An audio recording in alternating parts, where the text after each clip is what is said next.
Corporate change is coming to America.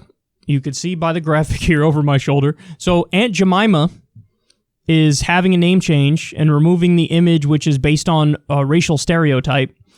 They say the brand features a black woman named Aunt Jemima. This is like some of the backstory of where Aunt Jemima comes from that I'm going to give you now. The brand features a black woman named Aunt Jemima. I think it's from Pepsi, by the way. Like, that's the parent company, who was originally dressed as a minstrel character. The network reported the original logo was inspired by the minstrel song Old Aunt Jemima. The company's website said the logo started in 1890 and was based on Nancy Green, a storyteller, cook, and missionary worker. However, Aunt Jemima's company does not note that Green was born into slavery in Kentucky and was hired to become the brand's first living trademark in 1890 at the age of 56. The company has faced criticism for perpetuating a racist stereotype dating back to slavery, and the logo has been changed, most recently removing the mammy kerchief from the character. The Aunt Jemima logo was updated in 1989 for a contemporary look, swapping her red bandana with pearl earrings and a lace collar. Riche Richardson, an associate professor at Cornell University, wrote in 2015 that famous brand was very much linked to Southern racism. So you also see I have Uncle Ben over my shoulder here. What happened was, again, I believe Pepsi is the parent company, and they said, or was it, no, I think it's Quaker Oats, maybe? It might be Quaker Oats is the parent company. But whatever, doesn't really matter. The parent company said, okay, we're going to change the branding for Aunt Jemima because it's based on a character originally from a minstrel show, and the woman who it's after was literally born into slavery, and they feel like it, whatever, perpetuates stereotypes. So they're changing Aunt Jemima. Then people were asking, there was like pressure on Uncle Ben's, and Uncle Ben was like, all right, cool, whatever, we'll change it. Please keep buying our stuff. So now they're changing both of them. And another thing that's been happening is there's been a lot of donations from like Apple and Google and these big companies, $1 million donations to these Black Lives Matter groups.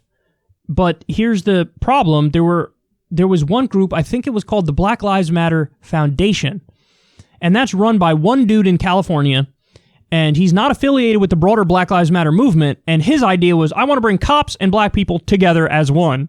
And of course, the other Black Lives Matter movement is like, they want to defund the police, or at least that's one of the main things that they're pushing, and they, at the very least, they want deep reform. It's not like they want to hold hands and sing Kumbaya with officers.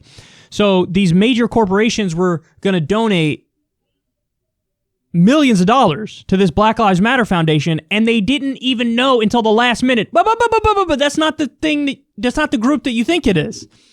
So there's a lot of like scams popping up. Now, I don't know if this guy, the Black Lives Matter Foundation guy, is a scam. He seemed genuine about what he wanted to do, but it is true that he's not affiliated with the actual Black Lives Matter movement. He's his own thing. And he had already gotten like millions of dollars in contributions of people thinking that that group was the Black Lives Matter group, full stop. So what you're seeing is corporations are, it's like the George Floyd killing almost led to a moment of reckoning in many ways, where now you have, obviously police are under the microscope and people are like, you got to clean up policing, bro. We're seeing so many killings of innocent black people. But then the rest of society, the corporations are like, oh shit, what do we do? We gotta be down with the struggle. We gotta align ourselves with the protesters. And so now they're doing these gestures. Again, some of them donating money. They don't even know if it's the right group. They're just, I don't know, here, take a couple $1 million or whatever it might be. And so there's like a rush to change stuff and appear woke. And of course, listen, you got to keep it real. It's all cynical. Like, it's all cynical. There's no actual moral calculation being made by Aunt Jemima or Uncle Ben or the parent companies.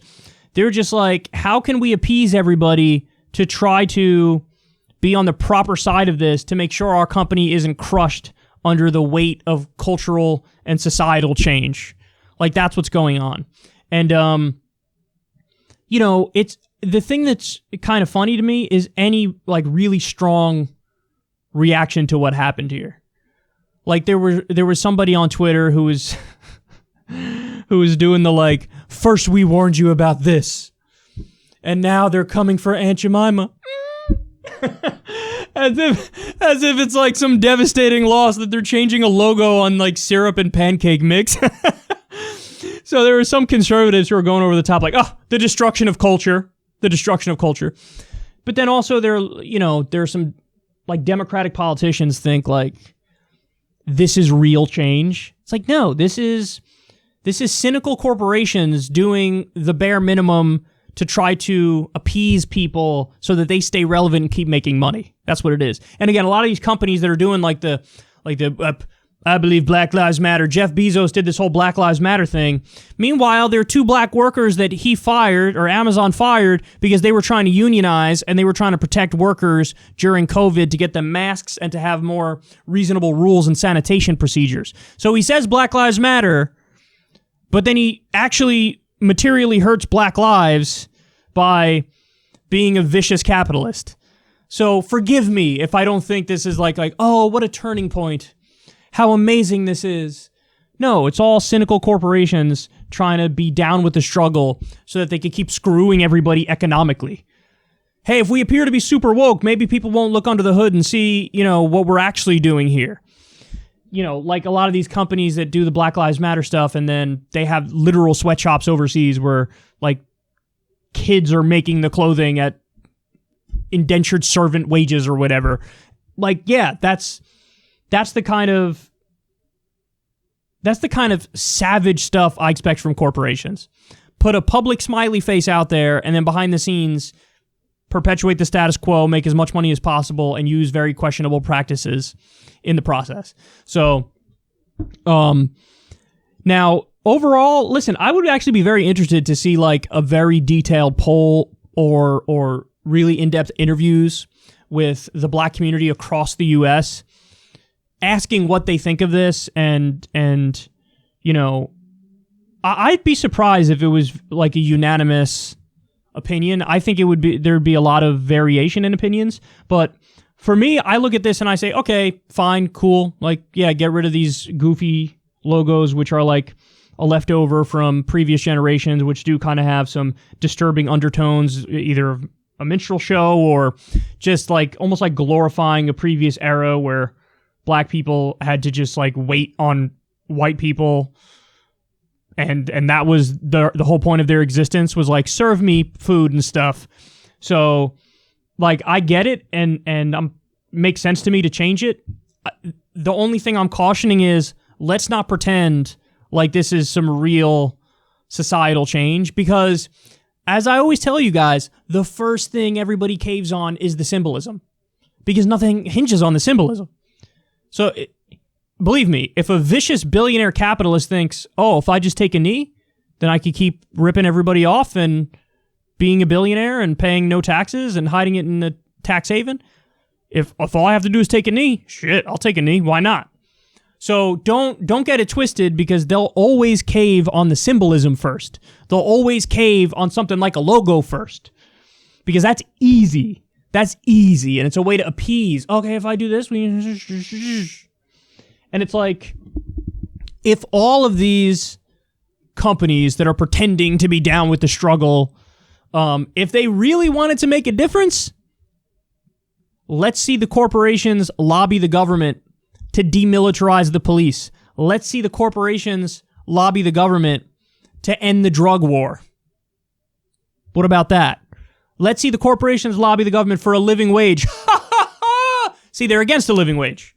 Hey, we'll get rid of the really questionable symbolism here, but don't look at how we treat our workers at all, please. So this is the kind of culture war stuff that we're looking at here. I do always feel to some extent that it's a bare minimum thing. It's like, okay, we'll do the bare minimum. We'll totally cave on the symbolism, like all these racist statues that are coming down all over the place now. Again, I'm totally fine with the statues coming down, but let's not pretend like that is, like, this is change that is going to materially improve lives. Like, no, you want to materially improve lives? Demilitarize the police, end the drug war, and let's give everybody a living wage. Like, there are actual material ways to do that. And instead of doing that, they'll substitute it with the symbolism. And they'll substitute it with, see what we changed the logo, heroes. That's what we are. We're heroes. Congrats. Congrats on, changing the logo and then wanting everybody to give you a pat on the back as if this is somehow going above and beyond in service of justice. And I think that's the other thing I can't stand about it is the self-aggrandizing, the moral grandstanding and pats on the back. I mean, this is like literally, this is virtue signaling. That's what it is. This is like the definition of virtue signaling. We changed the logo. Tell us we're heroes. Like, no, I'm not going to do that. I'm not going to tell you you're heroes. You're doing the bare minimum, and you're doing the bare minimum to deflect and divert from the fact that in other ways, mostly economically, you're screwing everybody in sight. So, there you have it. Aunt Jemima is gone. Uncle Ben is gone. I'm curious what we don't know what they're going to change the name to. We don't know what they're going to change the logo to. What I'm interested in is, what if they change it and it's no longer a black person involved? Like, because then isn't there an argument of like, oh, it's racist in the other direction? Like, you see what I'm saying? You could say it's racist to have, these characters there because it does harken back to a time of, like, slavery and a time when black people were second-class citizens. But then at the same time, if you remove the black characters completely and just change it and there's no black person involved, then can't people also flip that and say, well, this isn't a step forward, it's a step backward, because now you're not glorifying anything about black society or black culture. You just changed the logo to whatever. You fill in the blank. An animal or something. I don't know. Because I could see that happening too. In other words, I think that it's also not really possible to appease everybody on this, because no matter what you do, it can be spun as insensitive and offensive. You see what I'm saying? Again, I'm not saying I disagree with the move. I'm just saying that if they go in a direction of totally getting rid of black characters completely, then it's like, okay, well, isn't that a step backward? Because now there's no black people involved? Don't we want black people involved? So, again, I don't know. Are they going to get rid of Aunt Jemima and replace Aunt Jemima with, like, a strong, independent black woman who's a CEO on the box? In which case, it's like, okay, now this is neoliberal identity pandering to the max. So I don't think there's any winning. There's no winning. But you will continue to see corporations attempt to appear to be really woke in order to try to deflect from the fact that their practices are usually behind the scenes very questionable.